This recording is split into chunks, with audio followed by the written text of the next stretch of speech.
விஜய் மட்டுமாவது ஜெயிச்சு சட்டமன்றத்துக்குள்ள போகணும் அப்படின்னு சொல்லிட்டு ஏன் அப்படி ஒரு ஆசை உங்களுக்கு? இல்லை, அவர் என்ன செய்கிறாருன்னு பார்க்கணுன்னு ஆசை. கிட்ட போய் பார்க்க முடியறது இல்லைல்ல. பனையூரில் நான் ஒன்றும் இல்லை, எல்லா பத்திரிகையாளர் சார்பாக தான் நான் இதை வைக்கிறேன். விஜய் சார் எப்படி கேள்வி கேட்பார், எதிர்த்து திருப்பி கேள்வி கேட்டால் என்ன பதில் சொல்வார், அவரோட அரசியல் புரிதல் என்ன. இப்போ வந்து இந்த தண்ணிக்குள்ளேயே போய் கண்டுபிடிக்கிற ஒரு டெக்னாலஜிலாம் எனக்கு தெரியும்னாரு. இப்போ தண்ணி சம்பந்தமான பிரச்சனை பேசக்கூடியதுக்கு துரைமுருகன் போன்றவர்கள், இல்லை வந்து ஒரு ஆற்றினுடைய படுக்கை எப்படி இருக்கும், அதேமாதிரி எடப்பாடி பழனிசாமிக்கும் அந்த குடிமராமத்து நீர் வேளாண்மையெல்லாம் தெரியும். அப்போது அந்த மாதிரிலாம் இருக்கிறாங்க.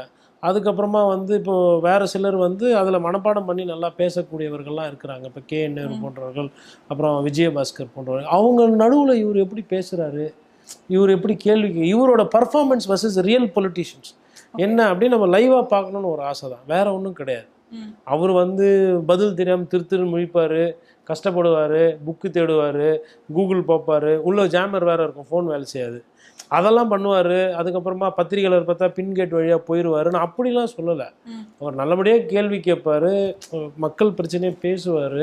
அப்படி அந்த ஒரு உயிரை, இப்போ உதாரணத்துக்கு இப்போ ஒரு நாய், தெருநாய் 4 பேரை கடிக்குது, 4 பேரில் 2 பேர் ரேபிஸ் வந்து செத்து போயிடுறாங்க. அப்போ அது ஒரு பிரச்சனை ஆயிடுது கோயம்புத்தூர்ல எங்கேயும். அப்படின்னா விஜய் சார் உடனே கோயம்புத்தூரில் இந்த மாதிரி ஆயிருக்கு, இதுக்கு முன்னாடி இந்த மாதிரி ஆயிருக்கு, சென்னையில் வருஷம் 20 பேர் சாகுறாங்க, ஒரு வருஷத்துக்கு வந்து 20,000 பேர் நாய் கடிக்குது, ஏபிசி கண்ட்ரோல் கிடையாது, இது அனிமல் பர்த் கண்ட்ரோல் பிளான்ஸ் நீங்கள் பண்ணுறதில்ல, இதில் இந்த நாய்க்கு உதவி இது சர்ஜரி பண்ணுறோன்ற பேரில் 250 ரூபான்னு போட்டு ஆப்ரேஷன் பண்ண நாய்க்கே பண்ணுறீங்க, இதெல்லாம் வேலை செய்யலை, இதில் ஒரு சைடு ஊழல் நடக்குது, ஒரு சைடு குழந்தைகள் இறக்குறாங்க, ஒரு சைடு தாய்மார்கள் பாதிக்கப்படுறாங்க, இந்த நாய் பிரச்சனை பெரிய பிரச்சனையாக இருக்குன்னு அப்படியே 10 நிமிஷம் மனப்பாடமாக பேசுவார் இல்லையா?